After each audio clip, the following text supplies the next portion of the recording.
오늘 역설을 품은 진리라는 제목으로 은혜를 나누겠습니다. 오늘 계속해서 우리가 가지고 있던 기존 생각과 시각의 전환, 그것을 시도하려고 지금 계속해서 설교를 듣고 있습니다. 아마도 이 설교는 두 가지 의도로 설교를 하고 있다고 여러분이 보시면 됩니다. 한 가지는 뭐냐면 기존 신앙의 전통적인 접근을 가지고 신앙생활했던 그 기독교인들의 가지고 있던 그 이전의 신앙, 이전의 시각을 잠깐 접어두자는 생각입니다. 그리고 새로운 시각을 가지라라는 것이고, 또 하나의 다른 의도는 아직까지 이제 교회를 다니신 지 얼마 안 되는 분들에게는 전통적인 접근이 완전히 틀린 것은 아니지만 전통적인 접근보다는 새로운 시각을 가지고 그리스도를 바라보고 교회를 바라보면서 우리가 혹 신앙의 선배들이 또 이전의 신앙의 선배들이 했던 실수의 길을 가지 말자라는 것입니다. 그러니까 우리가 전통적인 접근을 절대로 나쁘다고 보지 않습니다. 절대로 윗세대의 신앙이 잘못됐다고 보는 것이 아니라 지금 이 시대에 전통적인 그런 시각으로 했던 전통적인 접근으로 가졌던 신앙 때문에 일어나고 있는 부작용들, 그 부작용들을 얼마나 없앨 수 있는가 하는 것을 우리가 알아보고자 하는 것입니다. 그래서 교회에서의 열심, 그것이 세상에서의 삶의 모습과 너무나도 다른 모습을 보여줬기 때문에 지금 한국교회에서는 너무나 큰 부작용이 일어나고 있습니다. 그리고 그것이 너무나 큰 약점입니다. 그래서 한국교회가 이 약점 때문에 점점 쇠퇴해져 가고 있고 복음을 전하는 것에 있어서 힘을 잃어가고 있습니다. 그래서 이 상황에서 저와 같은 새로운 젊은 목사, 새로운 교회를 시작하는 목사가 할 수 있는 일은 좀 더 새로운 시각을 갖자라는 것이고 단호하게 단점을 극복할 수 있는 방법을 생각해내는 것입니다.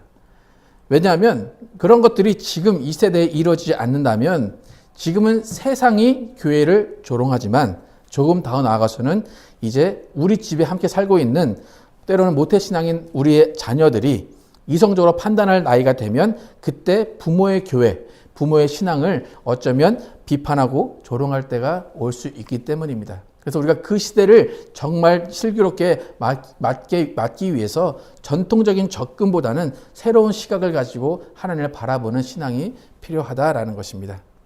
그래서 우리는 우리 안에 고정관념 혹은 잘못된 습관이 있을 때가 많이 있어요. 그런데 때로는 자신이 잘못된 습관, 또 고정관념을 갖고 있는지를 잘 모를 때가 많이 있어요. 그래서 우리가 새롭게 우리를 다시 한번 바라보고 점검해야 되는 이유는 우리 안에 고정관념이나 잘못된 습관이 있지는 않나 우리가 살펴봐야 되기 때문이에요.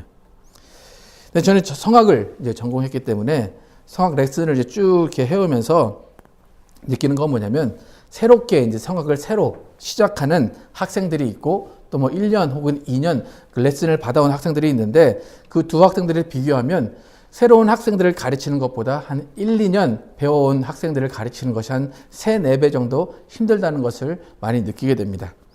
그러니까 새로 시작한 학생들은 뭐가 뭔지도 모르니까 백지 상태에서 선생님이 하라는 대로 이렇게 쭉쭉 따라오는데 그래서 이제 기초부터 처음부터 가르쳐 갈 수 있는데 한 1, 2년 정도 배우고 아니면 혼자 이렇게 연습을 했던 학생들이 오면 이미 자신의 습관이 길들여져 있고 특정한 방법으로 자신이 소리를 내왔기 때문에 그것을 고치는 데 너무 많은 시간을 할애하게 됩니다.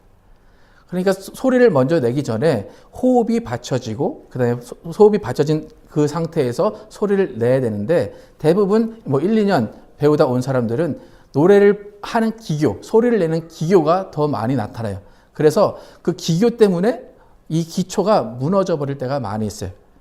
그래서 기교를 부리다 보면 어느 때는 목이 상하게 돼요. 그래서 성대 결절을 겪게 되는 경우가 많이 있습니다.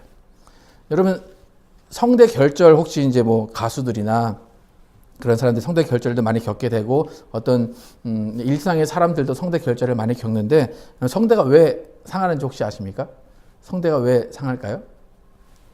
여러 가지 이유가 있겠죠? 가장 큰 이유는 뭐냐면 내가 내 목소리를 컨트롤하지 못해서 그래요. 또 내가 내 목소리를 들을 때 별로 내 목소리가 좋아 보이지 않아요. 그래서 목소리를 자꾸 꾸며내기 때문에 그래서 자꾸 성대가 무리가 가서 결절이 생겨요. 여러분 혹시 여러분의 목소리를 녹음해서 들어보신 적 있나요? 여러분의 목소리를 녹음해서 근데 여러분의 목소리를 딱 들었을 때 여러분 어떤 반응입니까? 이게 내 목소리야? 내 목소리 이렇게 안 좋아? 아마 이런 반응을 아마 해보셨을 거예요. 그 이유는 뭐냐면 지금 내가 내는 목소리를 내가 듣는 것은 이 귀 안에서 내가 울려서 듣는 거예요. 하지만 실제 내 목소리는 밖에 나가서 들리는 목소리가 내 목소리이기 때문에 그 두 목소리는 틀려요. 그럼 어떤 게 실제 나의 목소리일까요? 내가 듣는 나의 목소리 아니면 다른 사람이 듣는 나의 목소리. 어떤 게 실제 나의 목소리일까요? 다른 사람이 듣는 그 목소리가 실제 목소리예요. 왜냐하면 그것이 공간을 타고 이렇게 울려오기 때문에 그것이 실제적인 나의 목소리라는 거예요. 그래서 여러분 혹시 노래하실 때 귀 막고 노래하시는 분 계세요? 이렇게 귀 막고 내 노래를 들으면서 귀 막고 하시는 분 계세요? 그건 여러분을 속이는 거예요. 귀 막고 들으면 소리는 뭐 음정은 잘 알 수 있겠지만 그 소리가 아무리 이쁘다고 해서 여러분의 소리는 아니다라는 거예요. 그 소리에 아무리 만족해 봐야 그 소리는 다른 사람이 듣는 소리와는 전혀 다른 소리다라는 거예요. 그래서 성악의 최고 목적지는 뭐냐면 내 안에 소리가 남아있지 않는 거예요. 내 안에 있는 모든 소리를 밖으로 빼내서 이 공간 안에서 소리를 울리는 것, 그것이 성악의 최고 목적이에요. 여러분 혹시 오페라 보러 가셨었는지 모르겠지만 오페라 보러 가시면 마이크를 하나도 놓지 않아요. 마이크를 놓지 않는데 뭐 300명, 500명, 1000명 되는 그 극장을 울려요. 그 이유는 뭐냐면 내 소리를 밖으로 빼내서 그 공간에서 울리는 소리로 소리가 계속 가게 만들기 때문에 마이크가 필요 없다라는 거예요. 그래서 성악할 때 소리를 먹지 말라고 그래요. 소리를 가지고 있지 말고 소리를 뱉어라. 소리를 다 내보내라. 그것은 호흡이 있어야 간다라는 거예요. 그러니까 호흡은 기초라서 그 호흡이 기초를 내서 호흡이 숨을 쫙 내보낼 때 소리가 나게 돼요. 그러니까 가장 중요한 건 내 안에 있는 소리가 아니고 밖에 있는 소리고 밖에서 들리는 소리다라는 거예요. 그러니까 우리 신앙을 바라볼 때 제가 이제 성악과 신앙을 이렇게 연결을 해보면 비슷한 것 같아요. 나의 신앙이 좋다고 내가 아무리 속삭이고 내가 나의 신앙을 좋다고 인정을 해도 만약에 그것을 세상이 들을 수 없고 세상이 우리를 볼 때에 너 목소리가 그게 아니야 라고 한다면 우리가 아무리 내 목소리가 좋아 나 혼자 만족스럽다 라고 할지라도 그것은 바른 신앙이 될 수 없다라는 거예요. 그래서 이렇게 나만 잘하면 되고 내가 잘하는 것 같다 나는 스스로 인정한다 라고 하는 이런 부작용 또 나는 열심히 하니까 난 괜찮아 이런 신앙의 부작용이 어떻게 나타나냐면 한국교회는 열심히 전도를 했어요. 한국교회만큼 세계에서 한국교회만큼 그렇게 열심히 전도하는 교회는 없을 거예요. 그런데 갈수록 한국교회의 교인 수는 줄어가고 있다는 거예요. 여러분 천주교는 전도를 하지 않습니다. 하지만 천주교회는 계속해서 사람이 늘어나고 아마도 불교도 아마 늘어난다고 알고 있어요. 그러니까 우리가 하나님께 영광을 돌립니다 라고 열심을 내요. 근데 그 열심을 냈던 일의 결과는 이제 세상 사람들이 기독교를 무시하는 것으로 드러난다라는 거예요. 근데 왜 그럴까? 왜 우리는 열심을 내는데 오히려 그 결과는 안 좋을까? 여러분 어떻게 생각하십니까? 세상이 우리를 모르기 때문에 세상은 악해서 우리가 거룩해서 우리는 세상과 접할 수 없기 때문에 세상이 잘못돼서 세상 사람들의 교회를 안 들어오는 거야. 그렇게 생각하면 안 돼요. 우리 교회가 세상에게 모순을 보여줬기 때문에 모순적인 모습을 보여줬기 때문에 세상이 교회를 등지고 있다라는 거예요. 우리가 쉽게 말해서 말과 행동이 일치하지 않는 모습, 말로만 떠드는 모습, 그 모습이 바로 모순입니다. 예수님을 믿는 것과 삶을 분리시킨 모순 때문이에요. 또 천국을 말로만 보여주고 실제로 천국 같은 삶을 보여주지 못했기 때문이에요. 그러니까 아무리 내가 좋다라고 얘기하고 나는 열심히 있다, 나는 잘한다 라고 외쳤다고 하더라도 다른 사람들이 그것을 듣고 얼굴을 찌푸린 소음으로 듣게 된다면 그것은 모순 덩어리일 수밖에 없다는 거예요. 그러니까 지금 기독교가 위기를 맞은 가장 큰 실수, 그것은 나는 잘했는데 한 행동들이 오지랖이 되어버리고 나는 칭찬받을 것이다 라고 했던 그 일들이 과잉 충성의 일이 되었다라는 거예요. 그래서 그 두 가지 일이 모순이 되었기 때문에 내가 한 행동이 그것이 모순 덩어리였기 때문에 기독교가 큰 위기를 당하고 있습니다. 여러분 영화 같은 데 보면 특히 이제 조직 폭력 그런 영화를 보시면 이제 부하가 하루는 형님을 막 쫓아옵니다. 그래서 형님, 제가 일을 깨끗이 처리했습니다. 제가 그 두목을 처리했습니다. 제거했습니다. 라고 해요. 그러면 그 두목은 어떤 반응을 보일까요? 잘했다. 내가 바랬던 게 그거다. 그런 반응을 보일까요? 대부분 영화에서 야, 이놈아, 누가 그런 일을 시켰냐? 너 때문에 일이 다 망가졌다 그러고 빨리 짐 싸러 도망가자. 그런 반응을 보일 때가 더 많이 있어요. 그러니까 우리는 하나님을 믿을 때 하나님께 스스로 영광이다 라고 생각했던 것들이 오히려 하나님과 사람들을 멀어지게 하는 일들이 되게 할 때가 많다는 거예요. 우리 자녀가 공부를 잘합니다. 그리고 좋은 대학을 가고 좋은 직장을 갑니다. 그것을 하나님의 영광으로 많이 생각을 합니다. 그런데 그것만이 하나님의 영광이 아니라는 거예요. 그렇게 내가 잘 되고 내가 부유해지고 내가 성공하는 것이 하나님의 영광이다라고 생각하는 그 영광론의 모순 때문에 지금 많은 교회 많은 사람들이 세상으로부터 질타를 받고 있다는 거예요.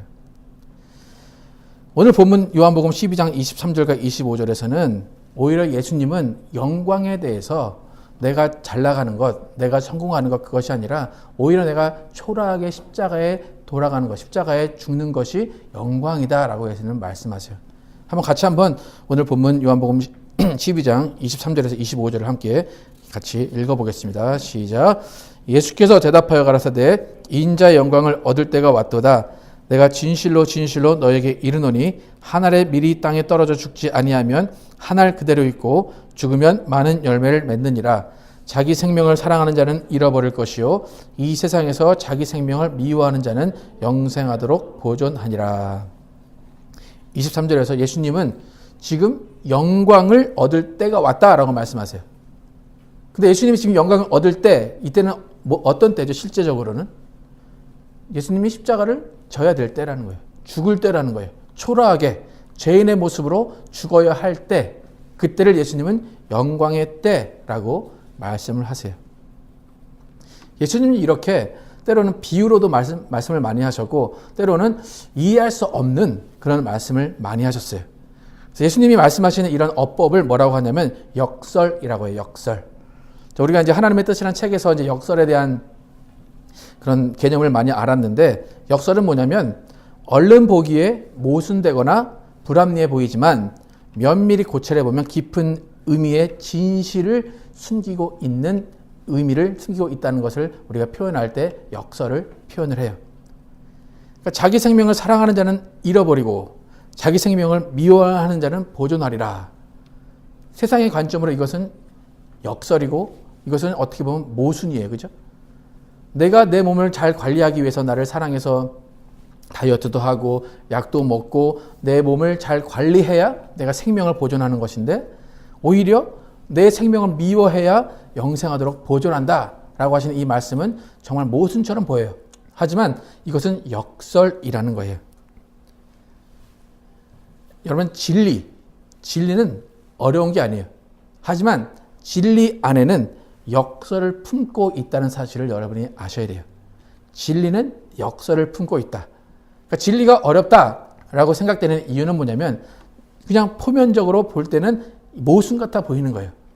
그런데 표면적으로는 모순이지만 안으로 들여다보면 그것이 진리이기 때문에 그것을 진리라고 하고 진리가 어렵다라고 느끼는 거예요. 요한복음 8장 32절에서 예수님은 진리를 알지니 진리가 너희를 자유케 하리라 라고 말씀하셨어요. 예수님이 진리를 알지니 진리가 너희를 자유케 하리라 말씀하셨는데 이 진리를 아는 것, 어떻게 진리를 알까라는 거예요. 예수님이 말씀을 다 하셨어요. 그죠? 말씀을 다 하시고 예수님이 진리를 알아라 라고 말씀하셨는데 솔직히 예수님이 말씀하신 것은 대부분 비유예요. 대부분 알아듣지 못했어요. 제자들도 잘 알아듣지 못했던 것이 예수님의 말씀이에요. 그런데 진리를 알아라. 진리를 알면 너희가 자유할 것이다 라고 예수님은 말씀하세요. 그러니까 예수님이 원하시는 것은 진리를 아는 것을 원하시지만 예수님이 말씀하시는 것을 쉽게 알아들을 수 없었다라는 거예요. 여러분 많은 사람들이 기독교인들이 자유하다라고 말을 해요. 아, 나는 자유합니다. 그런데 실제적으로는 진정한 자유의 모습을 보여주지 못할 때가 있어요. 많은 사람들이 복음을 받았습니다. 복음을 알았습니다. 라고 말하는데 그 복음을 받은과 동시에 얼마 지나지 않아서 다시 율법을 받아서 율법으로 돌아가는 사람들이 많이 있어요.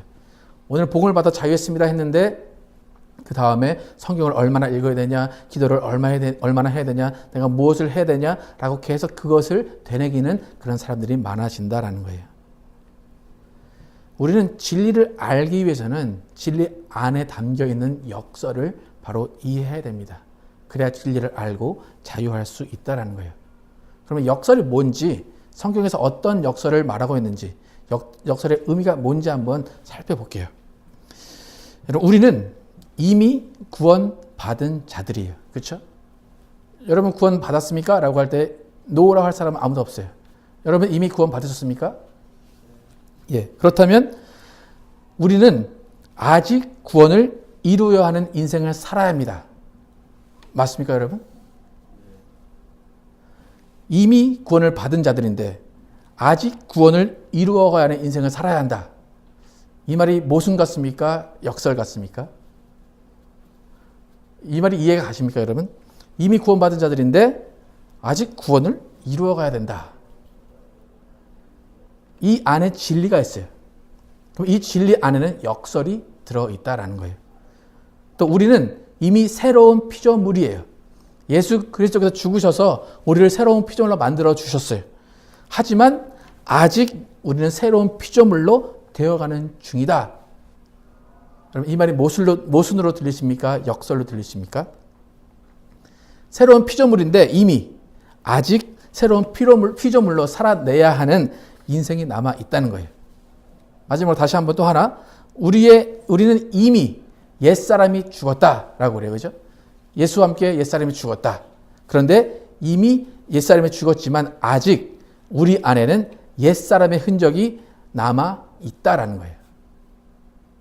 옛사람이 죽었는데 어떻게 옛사람이 남아 있을까? 이것이 모순으로 들리십니까? 아니면 역설로 들리십니까?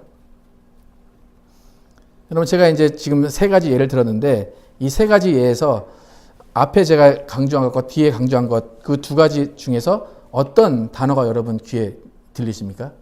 어떤 단어가 중요하다고 제가 좀 세게 말하는 것 같이 들리십니까? 어떤 단어가 중요한 것 같아요? 어떤 단어 때문에 제가 이 말을 한다고 생각하십니까? 네. 두 단어가 혹시 뭐가 떠오르십니까? 네. 이미와 아직이에요. 예. 구원은 똑같아요. 그런데 이미 구원, 아직 구원. 예. 그러니까 이 이미와 아직이라는 그 역설의 신비가 만들어낸 것이 진리라는 거예요. 이미 새로운 피조물로 된 우리가 지속적으로 새로운 피조물답게 살아가야 하는 것이 아직 남아 있다라는 거예요. 바울이 그것을 두렵고 떨림으로 구원을 이루라 라고 표현을 해요. 그러니까 이미 은혜 받은 자인데 아직도 더 받을 은혜가 있어서 더 큰 은혜를 사모하라 라고 그래요. 그것이 두렵고 떨림으로 구원을 이루는 거예요. 그러니까 만약에 우리가 은혜를 경험했어요. 이미 은혜를 경험했는데 나의 삶을 통해서 새로운 피조물답게 행동하지 못한다면 이미 경험한 은혜, 그것이 아무런 의미가 없을 수도 있다는 거예요. 그래서 우리는 이 이미와 아직이라는 역설을 잘 이해를 해야 돼요. 그래야지만 자유로운 진리를 알고 자유롭게 우리가 신앙생활을 할 수 있다는 거예요. 그러면 이미 그리고 아직, 이거 제가 만든 말 같습니까, 여러분? 제가 막 연구해가지고 성경을 연구해보니까 이미 아직 나 정말 대단한 것 같아. 그런 것 같습니까, 여러분? 근데 안쉽게도 400년, 500년 전에 칼빈도 이 얘기를 했고 여러 사람들이 이미 이 이야기를 했습니다. 칼빈이 이야기한 것은 뭐냐면, 그래 너희 이미 already 구원받았다. 하지만 not yet 구원받은 사람으로서 살아가야 할 인생이 남았다라는 거예요. 그러니까 칼빈도 분명하게 예수님께서 하나님께서 예정하셔서 너희는 이미 구원을 받았다. 하지만 not yet이다라고 말하고 있어요. 그러니까 예수로 인해 구원을 받았다면 이제는 성령과 함께 살아가야 하는 not yet의 인생이 남아 있다라는 것을 칼빈이 얘기했어요. 근데 만약에 여러분이 이미 난 구원 받았어요. 근데 왜 자꾸 not yet을 얘기해요? 라고 말한다면 죄송한 말씀이지만 단편적으로만 아는 거예요. 잘 알지 못한다라는 거예요. 몇백 년 전에 말한 그 말을 우리가 이해하지 못하고 있다라는 거예요. 그래서 우리는 이미와 아직의 역설을 잘 이해해야 돼요. 조금 전에 이제 요한복음 8장 32절에서 진리를 알지니 진리가 너희를 자유케 하리라 라고 예수님이 말씀하셨다고 그랬죠. 근데 요한복음 8장 32절을 읽었는데 그 31절 바로 앞에 1절에서 예수님이 믿음이 있는 사람과 진리를 아는 사람, 진리로 자유한 사람을 구별하셨어요. 우리가 다시 한번 31절과 32절을 함께 읽어보도록 하겠습니다. 31절, 32절 시작. 그러므로 예수께서 자기를 믿은 유대인들에게 이르시되 너희가 내 말에 거하면 참 내 제자가 되고 진리를 알지니 진리가 너희를 자유케 하리라. 자기를 믿은 유대인들에게 말씀하셨다고 그랬어요. 이 시대에는 유대인들이 예수를 믿는다는 것조차가 상상할 수 없는 거예요. 그런데 이미 믿었대요, 유대인들이. 그 믿은 유대인들에게 너희가 내 말에 거하면 참 내 제자가 되고 진리를 알지니 진리가 너희를 자유케 하리라. 그러니까 뭐냐면 예수를 믿은 유대인들 너희 이미 믿었지 끝. 그게 아니라는 거죠. 그것이 끝이 아니라 한 발짝 더 나아가서 너희가 내 말에 거하고 내 말이 너희 안에 거하면 진리를 안다라는 거예요. 진리를 알면 자유할 것이다. 그래서 너희는 진리로 자유한 사람이 되라라고 예수님은 강조하신다라는 거예요. 그럼 절대로 믿음 있는 사람과 진리를 아는 사람의 수준은 달라요. 믿음 있는 사람과 진리를 아는 사람은 절대로 같지 않다는 거예요. 구원의 확신이 있는 사람, 구원의 확신 가지고 사는 사람과 구원을 이루어가면서 not yet이라는 구원의 인생을 사는 사람은 절대로 같을 수가 없다라는 거예요. 예수님이 하신 말씀을 우리가 듣고 이해하라고 지금 말씀하세요. 그런데 지금 예수님이 말씀하신 이 시대에는 예수님은 절대로 사람들에게 이해하도록 말씀을 하지 않으셨어요. 내 말이 너희 안에 거해야 된다. 그런데 예수님은 절대로 거할 정도로 쉽게 말씀하지 않으셨다는 거예요. 비유로도 말씀하셨는데 제자들도 그것을 알아듣지 못했어요. 이 사람들이 그것을 어떻게 알아들었겠느냐라는 거예요.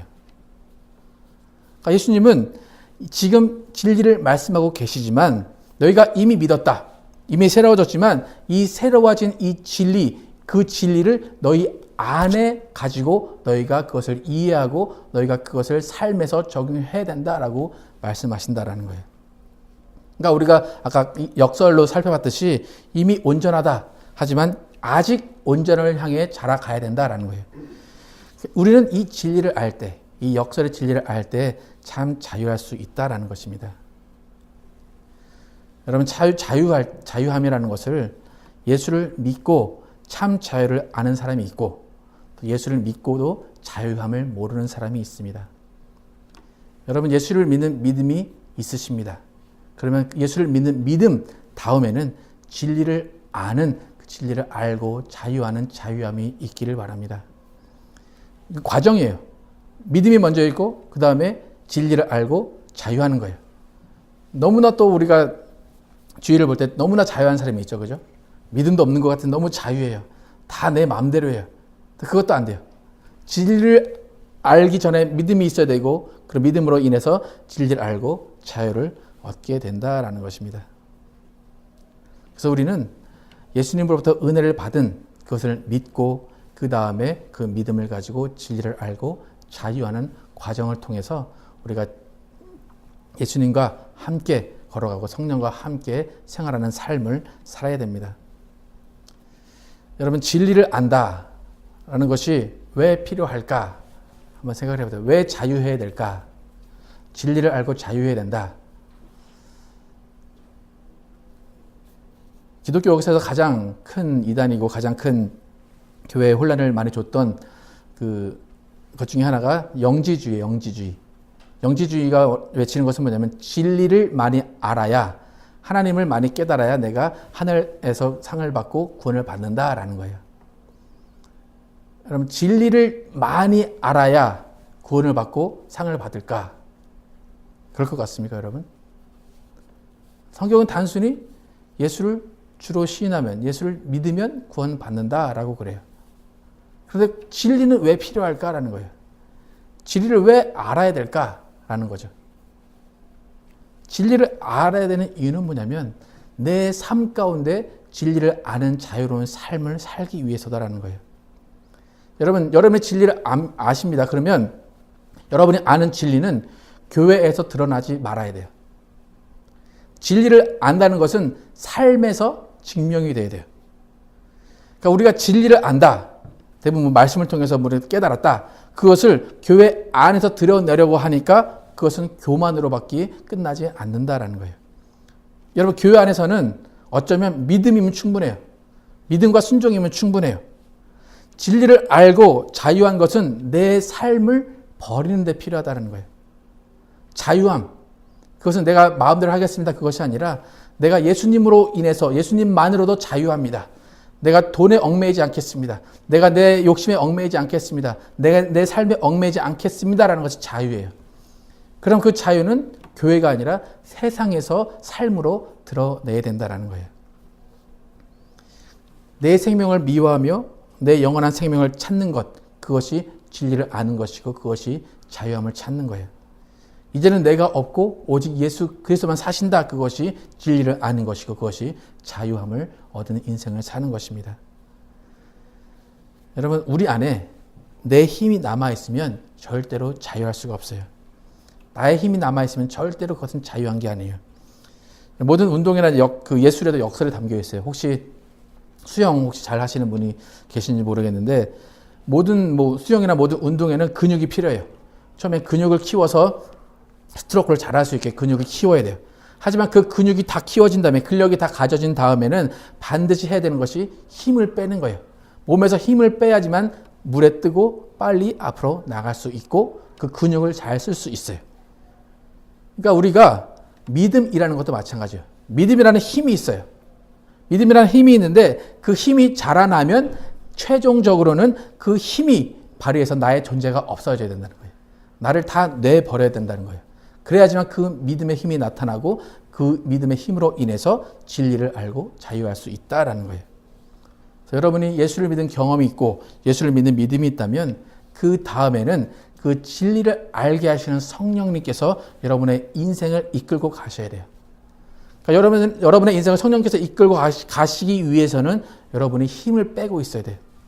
그래야지만 성령님이 여러분을 이끌어 가실 수 있다라는 거예요. 우리는 성경을 통해서 진리의 성령이라는 말을 많이 들어요. 진리의 성령. 성령이 진리시다. 그런데 그 성령이 진리시다는 그 의미를 정확하게 잘 파악을 하지 못해요. 요한복음 16장 12절과 13절에서 어떻게 성령에 대해서 진리의 성령에서 이야기하고 있는지 한번 같이 읽어보도록 하겠습니다. 요한복음 16장 12절에서 13절 함께 읽어보겠습니다. 시작. 내가 아직도 너희에게 이를 것이 많으나 지금은 너희가 감당치 못하리라. 그러나 진리의 성령이 오시면 그가 너희를 모든 진리 가운데로 인도하시리니 그가 자의로 말하지 않고 오직 듣는 것을 말하시며 장래 일을 너희에게 알리시리라. 요한일서 5장 5절에서 8절 다시 한번 또 같이 읽겠습니다. 시작. 예수께서 하나님의 아들이심을 믿는 자가 아니면 세상을 이기는 자가 누구뇨? 이는 물과 피로 임하신 자니 곧 예수 그리스도시라. 물로만 아니요 물과 피로 임하셨고 증거하는 이는 성령이시니 성령은 진리니라. 증거하는 이가 셋이니 성령과 물과 피라. 또한 이 셋이 합하여 하나이니라. 요한복음 16장 12절에 보면 내가 아직도 너에게 이를 것이 많으나 지금은 너희가 감당치 못하리라. 아까 예수님께서 뭐라고 말씀하셨어요? 진리를 알지니 진리가 너희를 자유케 하리라. 그런데 너희에게 이를 것이 많아. 그럼 너희가 감당치 못할 거야. 이 말은 뭡니까? 너희가 진리를 알 수 없을 거야. 내가 한 이 역설의 말을 너희는 이해할 수 없을 거야. 그런데 이 역설의 말을 언제 이해할 수 있대요? 진리의 성령이 오시면. 왜 그럴까요? 왜 진리의 성령이 오셔야 이해할 수 있을까요? 예수님이 하신 말씀이 진리이기 때문에, 또 성령이 진리이기 때문에, 진리로 성령과 예수님이 이어진 거예요. 그러니까 예수님이 만약에 진리를 이야기하지 않으셨다, 그냥 사심으로 이야기하셨다, 그 성령이 오셔도 우리는 그것을 이해할 수 없어요. 하지만 예수님이 진리를 말씀하셨기 때문에 진리의 성령이 오셔서 그 말씀을 깨닫게 하셨다라는 거예요. 그래서 모든 진리 가운데 너희를 인도하시리니 그가 자의로 말하지 않고. 무슨 말입니까? 진리이신 성령님께서 진리를 알게 하셔야 되는데 따로 하실 필요가 없다는 거예요. 왜요? 이미 예수님께서 진리를 말씀하셨기 때문에 더 이상의 진리가 필요 없다는 거예요. 예수님이 말씀하신 그 역설이 진리였고 그 진리를 성령이 증거하신다라는 거예요. 요한일서에도 보면 7절에 증거하시는 이는 성령이시니 성령은 진리니라. 그러니까 진리이신 예수님을 우리 안에 모시고 있다면 그 예수님을 발견하고 예수님을 따라 사는 그 일을 성령님께서 오셔서 우리 가운데 감동하시고 깨닫게 하셔야지만 그 진리를 안다는 거예요. 또 진리를 알면 자유함으로 성령님께 이끌려 갈 수 있다라는 거예요. 그렇기 때문에 여러분이 예수를 믿습니다. 아무리 예수를 믿습니다 할지라도 성령님이 여러분 안에 계시다는 것을 확신하지 못하고 성령님이 여러분 안에서 이끄신다는 것을 경험하지 못하면 여러분은 믿음이 있는 사람은 될 수 있지만 진리를 알고 자유한 사람이 되기는 힘들다라는 거예요. 성령이 내 안에 계셔서 진리를 알게 하십시오. 그 진리를 알므로 내가 세상의 모든 것을 배설물로 여기고 세상의 모든 욕심을 다 버릴 수 있는 자유함을 주십시오 할 때 우리 안에 진리로 자유함이 있게 된다라는 것입니다. 물과 피로 임하신 예수님, 그 예수님을 증거하시는 분은 진리의 영이신 성령님이십니다. 여러분 생각을 해보세요. 나는 얼마나 진리를 알고 있나? 나는 믿음의 사람, 나는 믿음을 정말 큰 믿음을 갖고 난 큰 믿음만으로 살아가고 있는 사람인가? 아니면 믿음을 얻고 진리를 알므로 자유한 신앙생활을 하는 사람인가? 자유한 삶을 사는 사람인가? 한번 생각을 해보세요. 예수님은 이미 모든 것을 다 이루셨어요. 예수님께서 우리에게 이루어 주시는 없어요. 이미 아까 역설 중에 already는 예수님이 다 감당하신 거예요. 근데 우리에게 not yet이 남아있어요. 그 not yet은 성령님이 다 이루어 주셔야 된다는 거예요. 그래야지만 그 not yet의 정말 성화라든지 회심이라든지 그 not yet의 일들이 다 이루어진다는 거예요. 그렇기 때문에 우리는 성령을 의지하며 나가야 돼요. 여러분의 진리를 알고 자유할 수 있는 삶을 사는 유일한 길은 성령의 인도하심을 받는 길이다라는 거예요. 만약 여기서 성령님이 내 안에 계시는 걸 잘 모르겠습니다. 성령님이 내 안에서 하시는 음성을 들은 적이 별로 없습니다 라고 생각하시는 분들은 정말 기도하셔서 성령님 내주하심을 간구하시기 바랍니다. 성령님이 내주하실 때에 여러분을 이끌어 주시고 여러분에게 진리를 깨닫게 하실 것입니다. 또 성령님의 내주하심을 항상 느끼시는 분들은 온전히 여러분의 삶을 내어드리길 원합니다. 그래서 아직 이루어지지 않은 나의 온전함, 나의 새로운 피조물됨을 성령과 함께 성령의 도움으로 이루어 가시기를 원합니다. 그래서 우리 모두는 이미 받은 것이 전부다, 이미 끝났다라는 그런 편협한 믿음을 버리고 이미와 아직이라는 신비한 놀라운 조화를 이루는 진리를 깨달아 알기를 원합니다. 그래서 예수 그리스도를 믿고 구원받은 자로서 진리의 성령님으로 인해서 자유함을 얻고 정말 나의 모든 것을 버리고 나의 모든 것을 배설물로 여기는 자유함을 이 세상에 보여주는 여러분과 제가 되기를 예수 이름으로 축원합니다. 기도하겠습니다.